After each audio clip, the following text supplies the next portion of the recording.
Aujourd'hui, je vous parle de cette belle marque française Herbelin et de cette belle montre Cap Camara avec son cadran bleu glacier qui fait même penser un petit peu à un bleu Tiffany, voire un bleu nacre et qui est très sympa pour les jours d'été. Bonjour à tous, bienvenue sur cette nouvelle vidéo sur Monte ton calibre. Aujourd'hui, comme vous l'avez deviné, on va vous parler de la Cap Camara de chez Herbelin. Comme d'habitude, je vous refais un petit peu le unboxing rapidement. Donc nous avons cette première boîte en carton avec ici la carte de garantie. Dans cette boîte en carton, nous avons une autre boîte qui est type finition bois que je viens sortir si j'y arrive avec la caméra devant, c'est pas toujours très évident. Hop là. Sur cette boîte finition bois, nous avons donc le logo Herbelin, la mention horloger contemporain depuis 1947 et nous avons surtout ce petit drapeau tricolore qui nous rappelle que la marque est française, s'il vous plaît. Cocorico. Dans la boîte, nous avons donc cette belle Cap Camara avec son cadran bleu glacier qui est franchement, je trouve, splendide. Moi, je l'adore cette montre.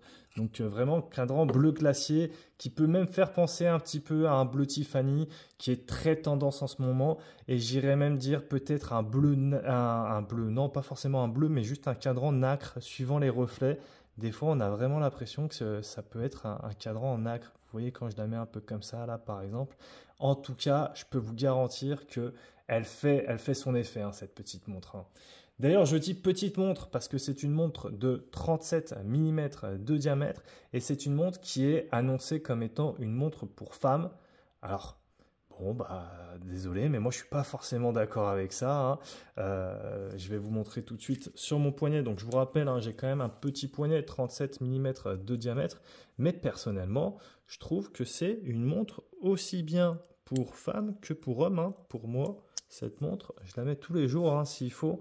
Regardez, franchement, moi, je trouve qu'elle me va très bien. Donc, je rappelle, poignet de 17 cm, donc plutôt fin. Mais c'est pas non plus, enfin voilà, hein, c'est pas non plus super fin, même si ça reste bien sûr un poignet très fin. Après, sinon, la technique, ce que vous faites, c'est que vous l'achetez pour madame et comme ça, vous lui piquez de temps en temps. Comme ça, tout le monde est content, hein, tout le monde est gagnant. En tout cas, cette montre, je trouve que si vous voulez une montre pour aller autour de la piscine, à Miami ou boire un peu de rosé, c'est la montre parfaite pour les beaux jours, quoi. Elle est vraiment super sympa. Cap Camara, c'est donc un peu cette montre inspiration Royal Oak, Nautilus, un peu à la française et forcément plus accessible. D'ailleurs, je vous montre là, vous voyez, nous avons les pas de vis.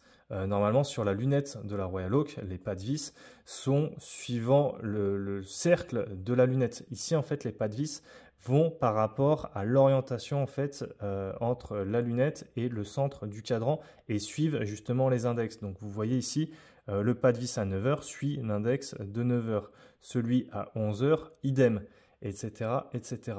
En parlant aussi de cette lunette, il y a un détail que j'aime beaucoup. Vous voyez, je vais vous zoomer un petit peu. C'est que cette lunette, elle est un peu brossée, mais juste ce qu'il faut. Et en fait, c'est très léger. Mais je ne sais pas si vous le voyez, mais quand je viens dézoomer un peu, en fait, la lunette ça donne un côté un petit peu plus, plus foncé plutôt que plus foncé par rapport au reste du boîtier. Et ça, c'est vraiment, ça apporte de la lumière dans le cadran, ça épure la montre, ça lui donne une bonne présence au poignet. Je kiffe. Vraiment, je trouve ce détail super bien pensé. Sur le cadran, nous avons donc la mention et le logo Herbelin en haut à 18 h. La mention automatique en bas. Nous avons le guichet de date à 18 h et en dessous, en périphérie, la mention Made in France, puisque oui, comme je vous le disais en intro, c'est une montre française. Alors, le guichet de date à 15 h, à 18 h, qui est par contre sur le jour numéro 15, moi je trouve que c'est bien de l'avoir mis là parce que ça permet vraiment de garder cet équilibre du cadran. Et là, l'équilibre, il est parfait. D'ailleurs, en parlant d'équilibre parfait, il y a juste une chose qui dépasse de ce boîtier par rapport à l'équilibre, c'est la couronne. Et en fait, la couronne, vous me direz, hein, faut en mettre une, hein. Mais ce qui me dérange un petit peu ici, c'est le protège couronne. Je trouve que ce protège couronne n'est pas d'un super avantage esthétique et je trouve pas non plus qu'il vient vraiment protéger la couronne. Donc je me dis, bon, à quoi il sert? Est-ce que ce serait pas mieux de mettre un vrai protège couronne qui protège vraiment ou alors simplement de le retirer? Bref, c'est une question que je vous pose. Vous me dites, vous, dans les commentaires, si vous aimez ou non ce protège couronne. Niveau dimension, je vous ai dit, cette montre fait 37 mm de diamètre. Elle fait 10,2 d'épaisseur. Je ne sais pas si vous vous rendez compte, mais 10,2 d'épaisseur. C'est une montre automatique. Hein. Ce n'est pas un remontage manuel. C'est une montre automatique. 10,2, c'est vraiment ça. Ce qui fait aussi qu'elle est très facile et aisée à porter. Et ça, c'est vraiment génial. J'adore. En termes de corne à corne, nous sommes à 41,6 mm. Et en termes de longueur, enfin de largeur plutôt, de bracelet, nous commençons le début du bracelet ici, on va dire, dans les 21 mm, 20, 20, 20,8, 21. Et le bracelet vient rétrécir un petit peu jusqu'au fermoir. Et le fermoir, au niveau du fermoir, nous sommes plus dans les 16,2 mm. Donc ça, pareil, ça permet un peu de... ça permet au bracelet, si vous voulez, de venir s'affiner un petit peu. Ça permet d'être un petit peu plus léger aussi et d'être surtout plus élégant. Ce bracelet, moi, le fermoir, je le trouve très sympa aussi. C'est ce qui donne un peu ce look souvent sur les bracelets intégrés des sportswatch. C'est que de plus en plus, en fait, les bracelets, on ne voit pas le fermoir. On ne voit vraiment pas le fermoir du tout. Et là, vous voyez, on ne voit pas du tout le fermoir. On voit uniquement très légèrement les deux boutons poussoirs qui sont ici et qu'on vient appuyer pour pouvoir déclencher la boucle déployante double. Sinon, le reste du bracelet, ça peut faire un petit peu penser à certains bracelets de grandes maisons dont on a déjà évoqué un petit peu les noms, mais quand même, il y a son propre style. C'est pas non plus du copier-coller, il y a vraiment son propre style, donc ça, je trouve ça assez chouette. Nous avons d'ailleurs ici les mentions stainless steel et Herbelin, ici Herbelin, ici stainless steel. Tout simplement, Herbelin la marque et stainless steel parce que le bracelet comme le boîtier est en acier inoxydable. Qu'est-ce que je vais pouvoir dire sur cette montre? Je vous parlais des vis de la lunette. On peut également vous parler des vis derrière le fond de boîte. Le fond de boîte est donc maintenu par 6 vis. Le fond de boîte est transparent, ce qui nous permet d'admirer le mécanisme. Alors on peut voir également les différentes mentions tout autour en périphérie du fond de boîte. Made in France, nous avons ici Swiss Made Movement, automatique, Sapphire Crystal, donc le verre avant de la montre, je ne l'ai pas précisé, mais c'est bien un verre saphir. Et nous avons ici, j'ai du mal à lire, j'arrive pas à lire, Stainless Steel, je crois que j'ai fait le tour. On a également la masse oscillante qui est logotée du logo Herbelin.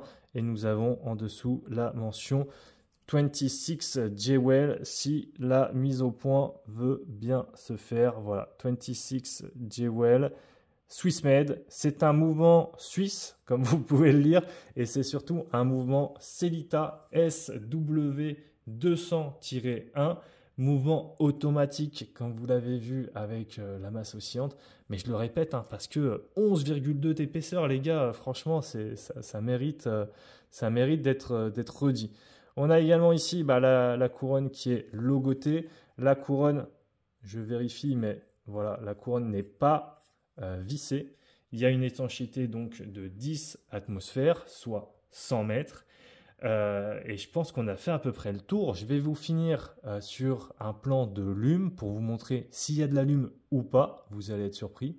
Et je vais, pourquoi pas, vous donner le prix. Je ne l'ai toujours pas donné. Donc je vous rappelle, si vous voulez vous procurer la montre, n'hésitez pas à passer par notre lien en description. Mais quoi qu'il en soit, le prix est de 750 €. Voilà, maintenant que vous avez tout, je vous propose de vous laisser sur le plan de lume et je pense que vous allez être agréablement surpris.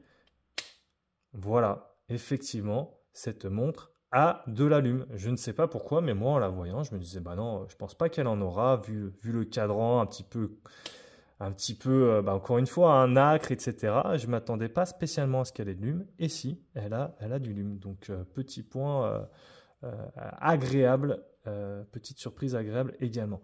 Dites-moi en tout cas dans les commentaires ce que vous pensez de cette montre. N'hésitez pas à nous envoyer votre avis sur votre montre et je vous dis à très bientôt. Ciao les calibrés.